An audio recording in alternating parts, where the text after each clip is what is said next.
क्या कभी आपके साथ ऐसा हुआ है कि आपको लगा हो कोई आपका पीछा कर रहा है, या फिर अपने ही घर में किसी और के होने का एहसास हुआ हो?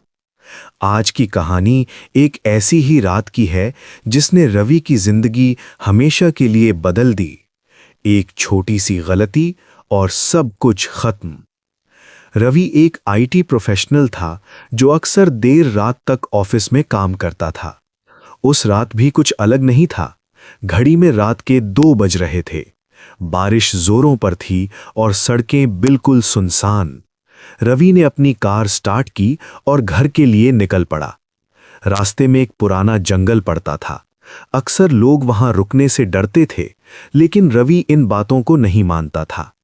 अचानक जंगल के बीचों बीच उसकी कार के सामने एक साया आ गया। रवि ने जोर से ब्रेक लगाया। दिल की धड़कन तेज हो गई। उसने कार से उतरकर देखा तो वहां कोई नहीं था, सिर्फ हवा की आवाज और बारिश। शायद मेरा वहम होगा, उसने सोचा और वापस कार में बैठने लगा। लेकिन तभी उसकी नजर पिछली सीट पर पड़ी। वहां एक पुराना सा खिलौना रखा हुआ था।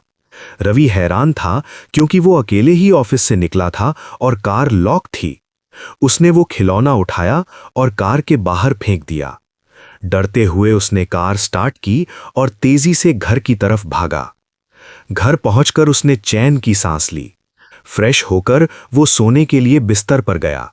जैसे ही उसने कंबल ओढ़ा, उसे कुछ सख्त चीज महसूस हुई।